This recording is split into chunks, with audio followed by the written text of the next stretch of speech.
Hey, are we working hard? You're working hard today.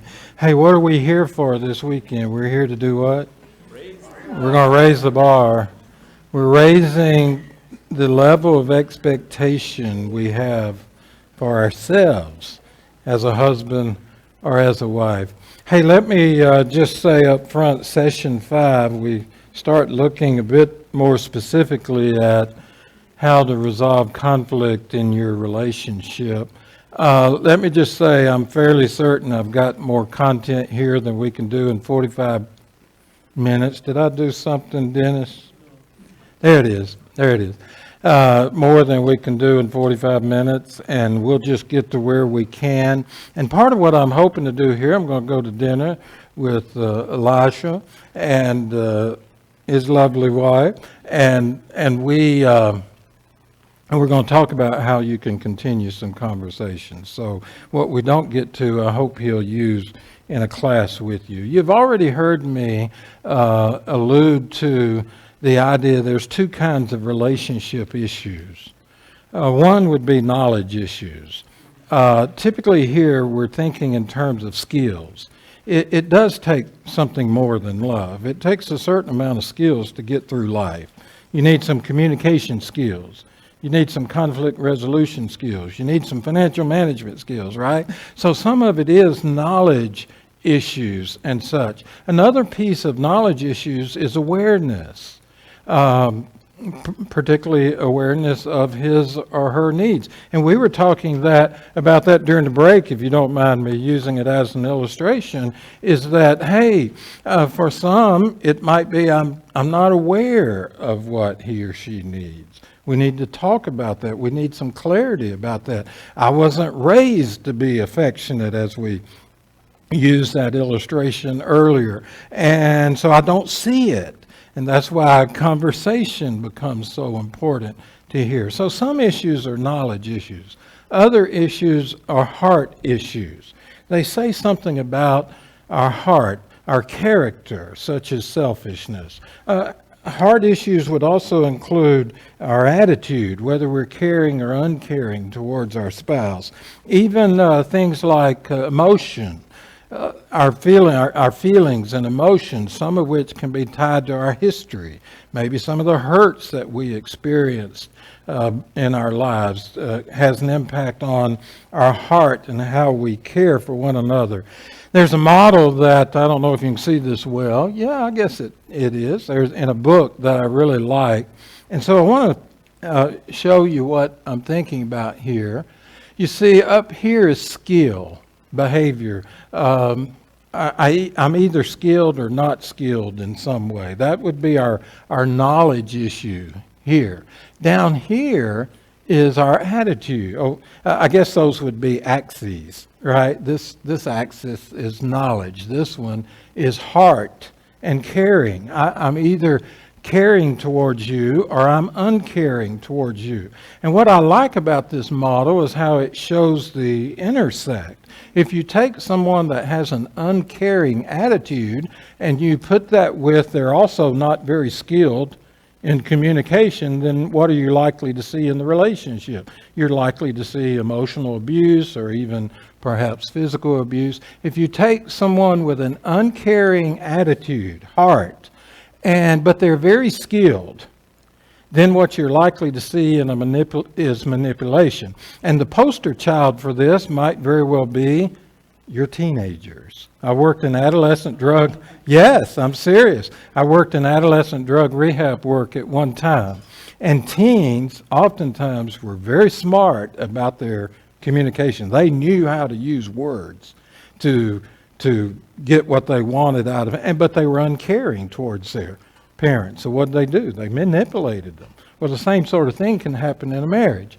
If you are caring, your heart is right, but you're not very skilled in the use of words and expressing yourself, then what do you see in a marriage? You see a lot of misunderstanding. You know, we love each other, we care about each other, but we just can't seem to get on the same page. We lack understanding, right? But the goal of effective communication and conflict resolution is over here, positive esteem and relationship. Okay, that's what we are we are aiming towards.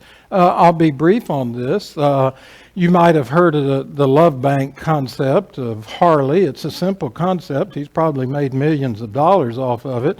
It's called a love bank. What do you do with a bank? You make deposits and you make withdrawals. And if Jesus wanted us to overlook our legitimate needs, notice key word, legitimate needs, it's hard to see why he would tell his disciples, your Father already knows your needs for things like clothes and food and drink. And why would Jesus have instructed them to come to him for rest if he didn't think they needed any? A matter of fact, I'm sharing this with you in part because there's a book, there's a guy I really respect who wrote a book. He wrote a national bestseller on parenting, and he tried to follow it up with a book on marriage. And on one of the pages, he says something to the effect that one of the myths about marriage is that you need to meet your spouse's emotional needs. Like, no, he's saying no. That's a myth. And I read that and I looked at it and I'm like, that is really poor theology. That's not even good theology. And he is a Christian, member of the church. And I'm like, that's not even good theology. It was God that looked down and said, it's not good for man to be alone. Right? And he says he needs someone else, someone more like himself, right? And then you go on and read all the, you know what I mean when I say one another passages? Love one another, exhort one another, right? Care for one another, serve one another, all the one another passages. Well, why would he tell us to tend to one another if they didn't need? Why would it say encourage one another if we didn't need encouragement? There are legitimate needs in relationship. And when those needs are met in healthy, appropriate ways, we make deposits to the love bank. And when they're not, or when we have some kind of other exchange, we make withdrawals from the love bank. So Harley has made a lot of money off the love bank. But I like the principle, the idea that in love, there are things that we do to enhance the relationship, to build it, to maintain love. And watch this, there are things that we do to what? To diminish it and destroy it. You can make deposits to the love bank, or you can make withdrawals from the love bank. We all get it, don't we? It's not a difficult concept. We won't say much about this. I'm just saying, if you were to go to Harley's book, he has his own list of his needs, her needs. I actually kind of like his. We don't have time to talk about these. Here's the reason I'm sharing this with you. This is his needs from Harley. This is her needs. Do you notice how I have a picture of expectations above each one of those? You see it? Expectations, this right here. Expectations, reality, what I shared with you before. Here's the point I'm trying to make with you. I don't have time to talk about his needs, her needs. The point I'm trying to make talk to you about is whatever those needs are for him or her, he or she is emotionally invested in those needs. You with me? They are emotionally invested in getting their needs met. And that's where the problem comes in. Oh, we'll hold off on the problem. Let me give you just a few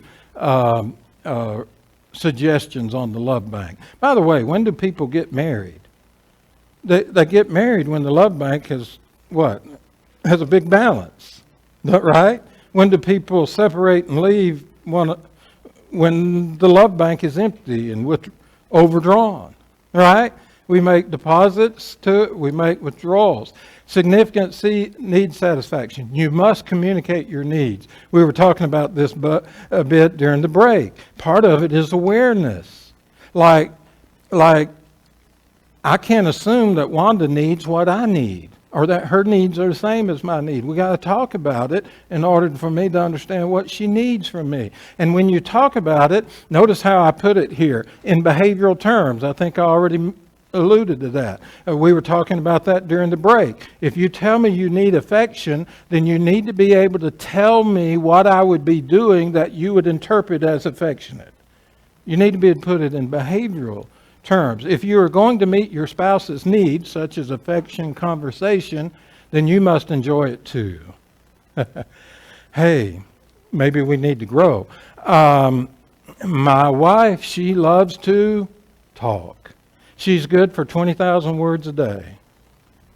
I'm good for 3, right? I should have said she's good for 20 with gust up to 25. You're right. I'm okay. I'm okay with 3 to 5, right? It's different. But she has a need for conversation. If you're going to meet their need, you have to learn to enjoy it too.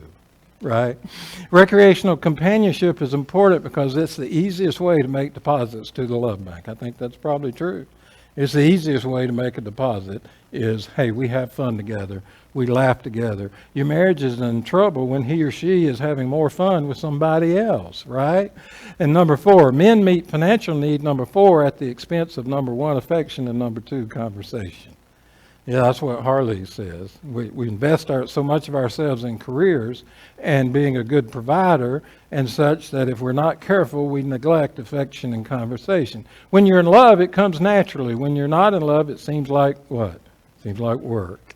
If there's something in your life that your spouse is not enthusiastic about, get rid of it.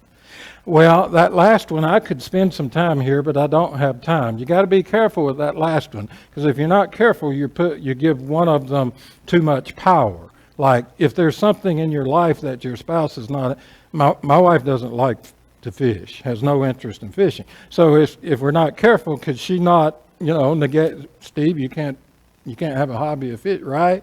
Yeah, you have to be careful with that one. But what I think Harley is saying is this.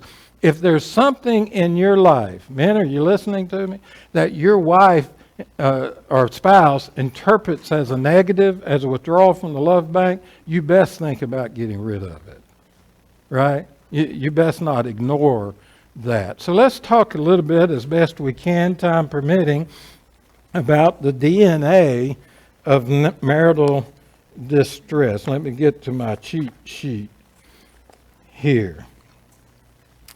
The DNA of marital distress. Hey, we've already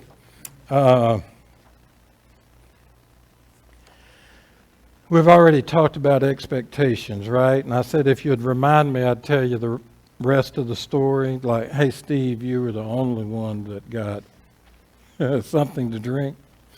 So we were visiting my son and daughter-in-law. We had taken the grandchildren out to biology, and Steve, yes, ordered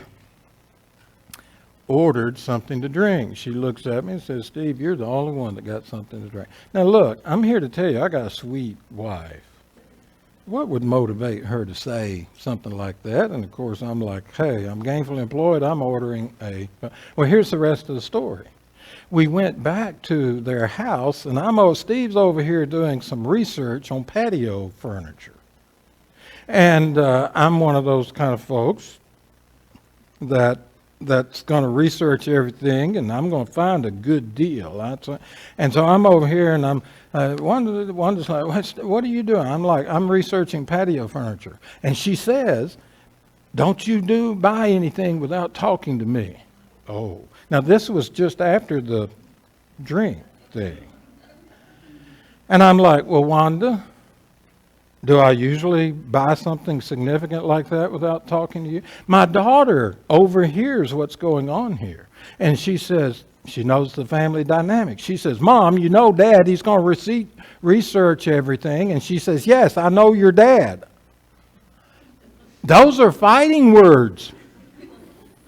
My daughter literally took up for me and says, Mom, you know Dad, he's going to research everything before. And she says, yes, I know your dad. Oh, she really pushed my button. You know what I said? I said something like, yeah, what do you know about me? I said, let me tell you what you know about me. You know I research most everything. You know I'm very good at finding great deals. You know I don't spend any significant amount of money without consulting with you. Are you with me? See, something I did pushed her buttons, and something she did pushed my button. And guess what? Right? Hey, does that sound like anything that goes on at your house?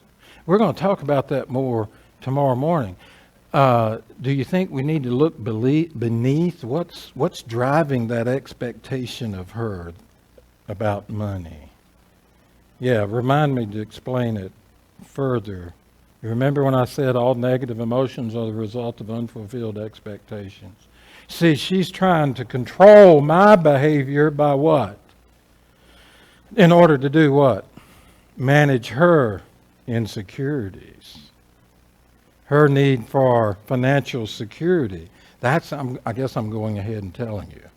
See, what's beneath it, all negative emotions, are she's got financial insecurity.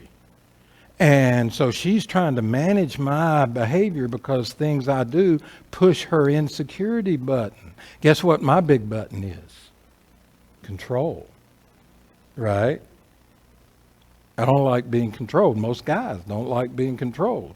Right? And so oftentimes, right? And so when she says you can't get something to drink or you can't buy those chairs without consulting me, guess what she's doing? She's pushing my control button. And what? I have a hunch that what I'm saying to you in a moment is not new to you. So here's the rub. We have these needs, and what did I say? We are emotionally invested in attaining our needs, getting our needs met. So we tend to try to control the other person to get them to meet our needs. But for right now, my focus is on the DNA of marital distress. So there's a guy by the name of Dr. John Gottman. He's done a lot of research on couple conflict, and he's found a common pattern in couples that drives a wedge between them. He calls it the 4 horsemen of the apocalypse. And he's saying, so what? I want you to be clear on the picture here. I'm trying to get my needs met. And so it's when I try to manage our difficulties, it's when I try to manage our conflicts that couples run into trouble. And this is the pattern that he found, and let me get over here to my notes so I'll say it right. And I've got limited time here, but he says the common pattern that he found in studying hundreds or thousands of couples was kind of looked like this 4 horsemen. He says conflict, our effort to facilitate change begins with a sense of criticism. And that criticism kind of looks like this. We register a complaint, but we say it in a way that sounds critical of the other person.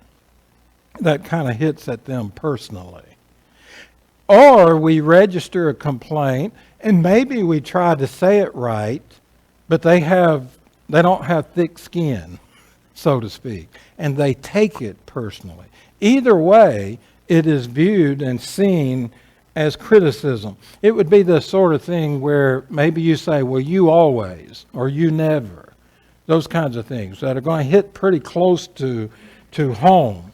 And so he says the antidote for criticism is to make a positive request for change. Instead of focusing on what they're doing wrong or not doing, focus on something positive. What would they be doing right if they were doing it right?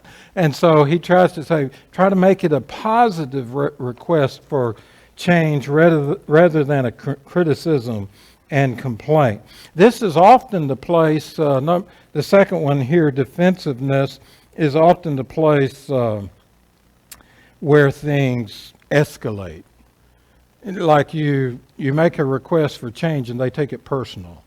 They're offended and they get defensive. Most of us can probably say, been there, done that, right? Steve's been there, done that. And things can really begin to escalate at this point if you're not careful as you get defensive. So what is the antidote for defensiveness?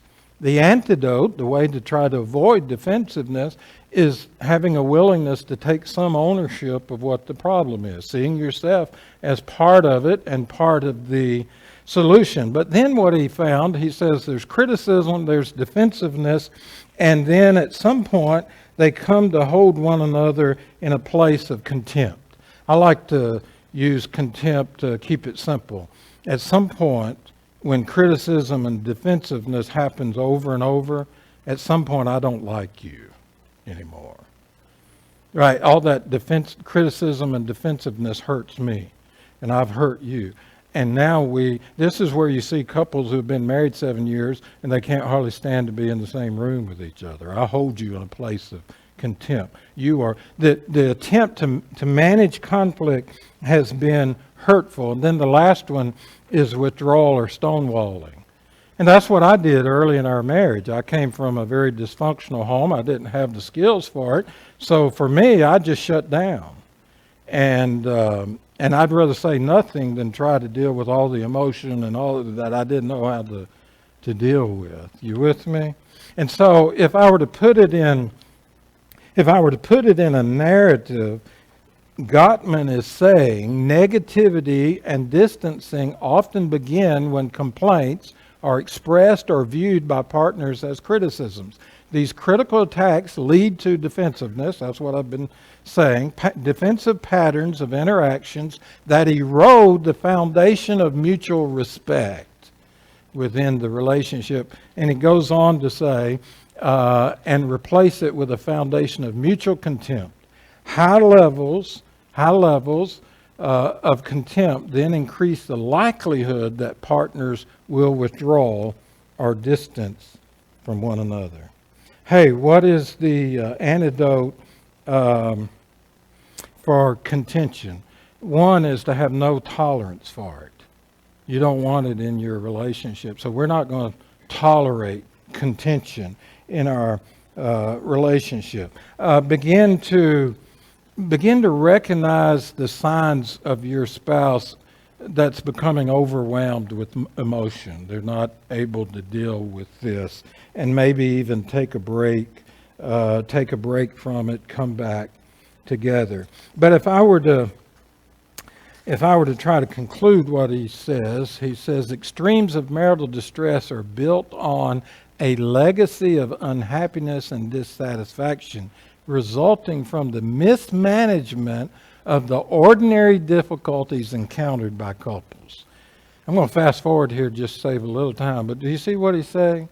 He's saying, as I studied these couples that, had these conflicted relationships to the point that they left one another, separated or what. He says it's really the mismanagement of conflict. It's not that you conflict, it's how you manage conflict. That's the real difference. So I'll go ahead and do it, I guess. Distress, therefore, can be thought of as resulting from high levels of complaints. Now, let me ask you, do you complain a lot? Could you complain less? Maybe something you need to develop is a greater tolerance. Hey, if I just raise my tolerance, I could complain less, right? And the inability to manage these conflicts in a way that promotes a sense of cohesion. Yeah, a positive, so the research shows it's not that successful couples don't conflict, it's they deal with conflict differently. They do it in a way that protects the integrity of their relationship. Let me see, what can we do with that? How do you keep the more routine, day-to-day grudges, hurts, differences from becoming a cancer? So I'm going to do these rapid fire, okay? Rapid fire. They are in your booklet that Jessica did for us. And here's what I want you to do. Whether you do it now or do it later, I want you, I got a little ahead of myself, so pause a moment. So here's what I want you to do with these scriptures and that list that's in your booklet. I want you, whether it's today or at home, I want you to put an S by strength, meaning strength. Put a G by growth area. You with me? In your life, for you personally, is this a strength or is this a growth area for you? You with me? You see where we're going? Look at this one. Reckless words pierce like a sword, but the tongue of the wise brings healing. What's that saying? You can fight fair or you can fight dirty. Reckless words pierce like a sword. Hey, is that a strength of yours that, hey, you don't use reckless words? Or is that an area you need to grow in? But the tongue of the wise brings healing. Is that a strength of yours? The tongue of the wise. In your anger, do not sin. Do not let the sun go down while you're still angry. Is that a strength for you? Or is that an area you need to grow in? Love is not rude. It's not self-seeking. You see what I mean? You don't have all these passages. We'll get to the list here in a moment. But you think to yourself, is that a strength? Not easily angered? Are you easily angered, or do you have some tolerance about you? So you can grow in tolerance. Where, yeah, Wanda, you just push my button, but I'm not going, watch this, I'm not going to react to you. I'm going to respond to you. And there's a difference. It keeps no record of wrongs. Is that a strength of yours? Or is that a growth area for you? I know you don't have all these passages. Everyone should be quick to listen. Strength or growth area? Quick to listen. Slow to what? Speak. Slow to become angry. A man's anger does not bring about the righteous life. A gentle answer turns away wrath. Is that a strength of yours? Are you good at giving a gentle answer? But a harsh word stirs up what? Anger. A fool gives full vent to his anger, but a wise man keeps himself under control. Hey, James 3, 1 through 12 is talking about the tongue. And I want you to watch this video, all right? This is a marketing business video. Watch this.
What did you do to my sign? I wrote the saying, but in different words. Thanks, love.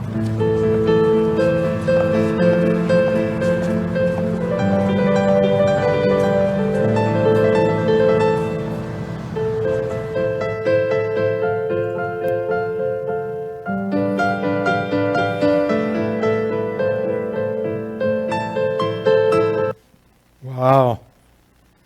What a powerful thought, really. Change your words, change your world. That's actually a marketing video for business class. And I looked at that and I'm like, wow. What's the marketing message? Hey, if you change your words, you'll get people to, if you change your message, you get people to respond to you in a different way.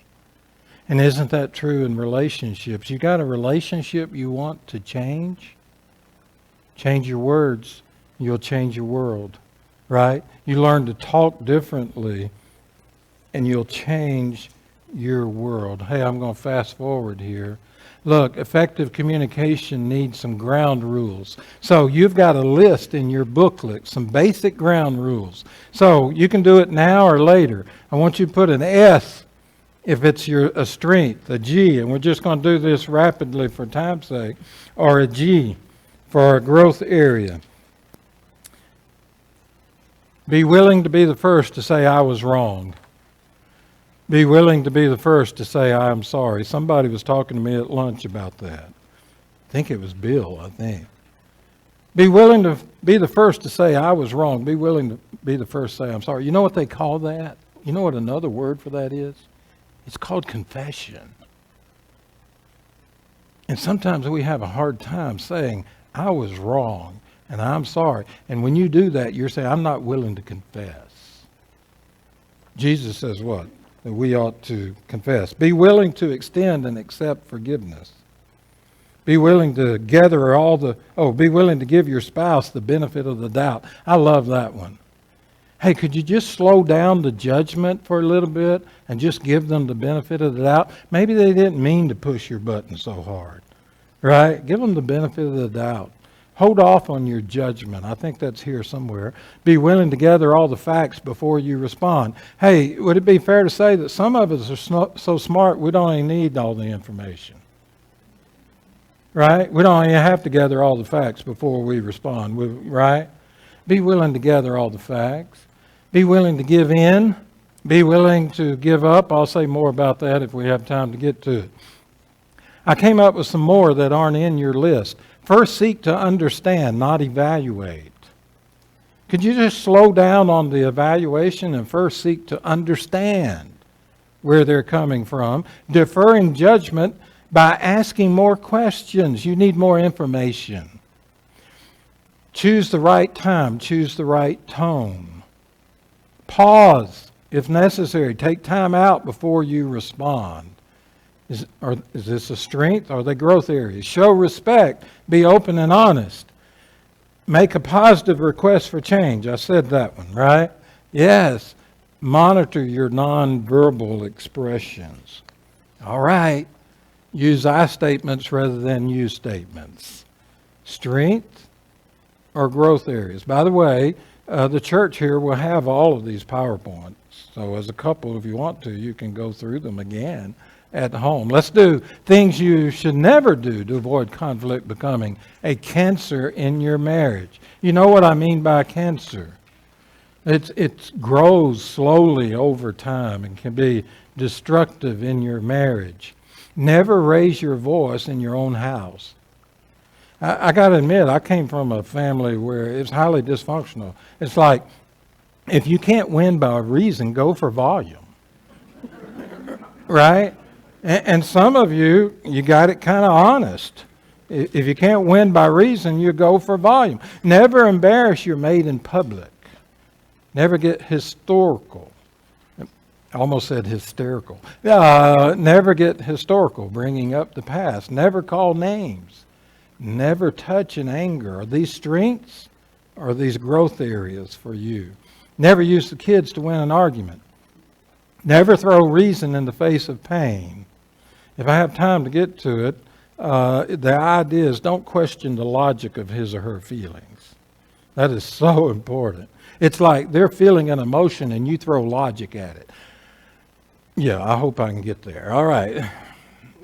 Some more. Never let the sun go down on your anger. You expedite solving issues as quickly as possible. Never ever think your spouse shouldn't be hurt by something that wouldn't hurt you. Never reverse an argument. Yeah, maybe I did, but I remember when you been there, done that, all right? Never fail to listen to your mate. Never harden yourself. Close off your mate. Never forget that the relationship is almost always more important than the issue. Amen?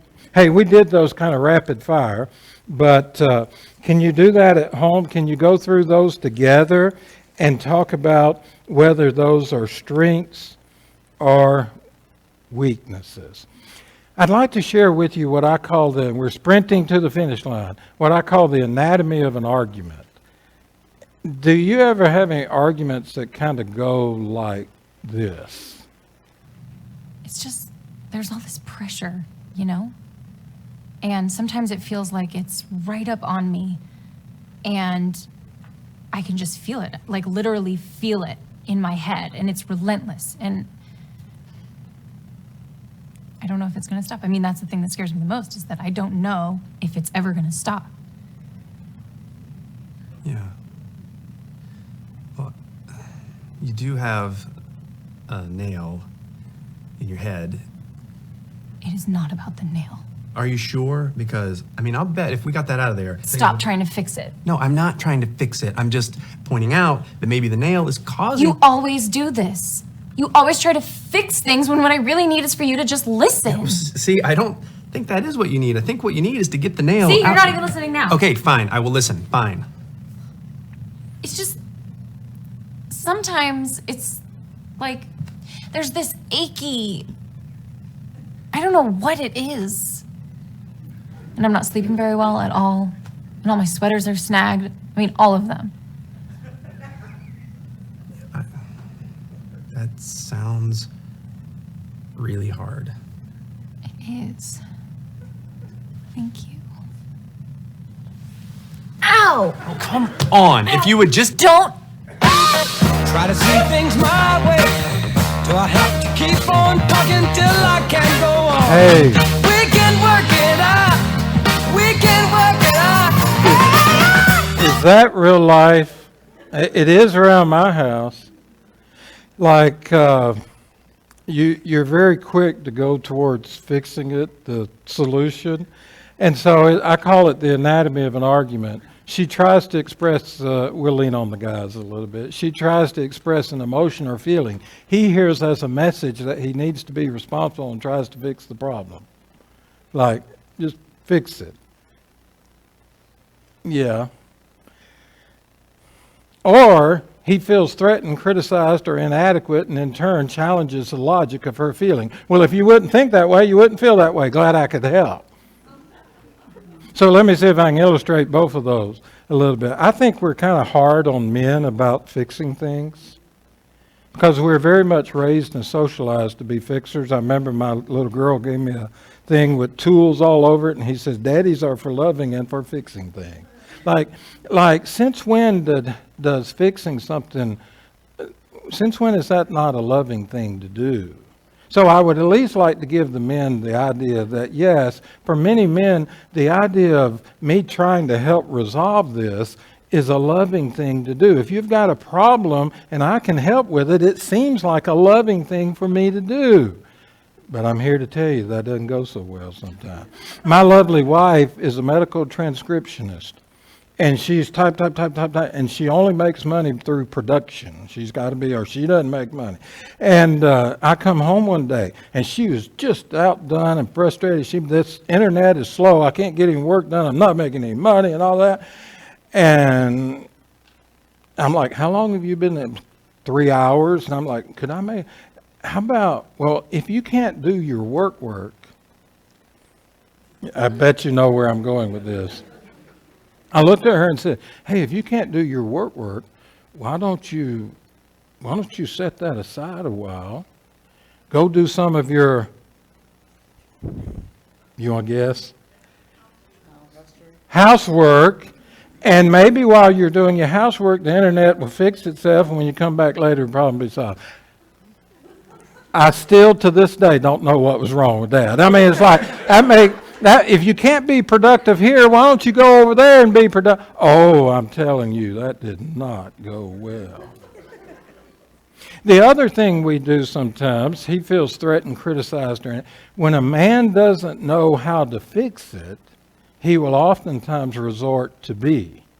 It's like, if you wouldn't think that way, you wouldn't feel that way. Glad I could help. A true story. You see the nachos there on the side? I had a couple, they were engaged, and they were out at the local Mexican. And so they placed their order, and his fiancée says, "I want the nachos, but I don't want any sour cream on top." And sure enough, as you would think, they bring it out, and each one of them has a blob of sour cream. So what's the guy thinking? She wants me to do something. But he was concerned about the waitress feelings. He didn't want to offend the waitress. And so he looks over his fiancée and said, "Well, if you'd just get it out of your head that sour cream tastes bad, we wouldn't have this problem." Yeah, it is kind of funny, right? I think. But doesn't it kind of illustrate that sometimes we're like, if you just didn't think that way, you wouldn't feel that way. Glad I could help. And so I don't know if yours are like that, but we have some arguments that kind of start this way. So let me make a suggestion to you, a simple 1, 2, 3 model of communication. We're going to keep it simple for the moment. Everybody wants to be heard. In other words, everybody has a story to tell. Everybody wants their feelings validated. They would like to think that their emotions and feelings are valid and that you understand how they feel. And everybody wants their problem solved. And so if we think of gender differences and such and all, We men, I think we're kind of good at number 3. And women probably are better at 1 and 2 than we are. They probably are. Better listeners, better communicators. They're kind of socialized that way. We men are problem solvers. When I was in the CPA world, look, you don't charge somebody, whatever it is nowadays, $150 an hour. If they're paying you, you want they want a solution, right? They don't want to talk about it a lot. They want results, right? And so we tend to be socialized that way. And so I think what is being said here is we need to slow down. And what my wife really needed that day was, hey, Wanda, tell me what happened. And just let her vent about 3 hours with the internet down. Let her share her frustrations and just validate her feelings. That sounds frustrating to me, Wanda. And what I have learned to do, a little advice, I guess, for men, what I've learned to do that serves me well is I don't go to solutions without her permission. I'm like, Wanda, would you like a suggestion, or do you want to handle this on your own? I ask her. And guess what? It takes the weight off of me of having to have a solution all the time. It's like, Wanda, do you want some ideas? Sometimes she says yes. What would you do? Guess what? Sometimes she says no. I'm not looking for advice or solutions. And I just validate feelings. You with me? Hey, I've got like 3 minutes. So this is sprinting. So 4 C's of conflict resolution. Do you know when you have a major conflict, you really only have maybe 4 options. I've seen some other models, but you can coexist. You can capitulate, which means to give in. You can compromise, or you can collaborate. Let me talk about each of those just a moment. Here's what coexist means. Wanda, there's a lot of differences. Let me put it this way. We celebrate our differences. Wanda and I are different in ways. And guess what? Her way's okay, my way's okay. You don't have to do it my way, see it my way. We can celebrate our difference. We're different people, and that's okay. We can coexist with that. My wife wanted our children to bring home a report card with all A's. I wanted them to bring home a report card. You get it, right? We can coexist with that. How about capitulation? Capitulation means I give in.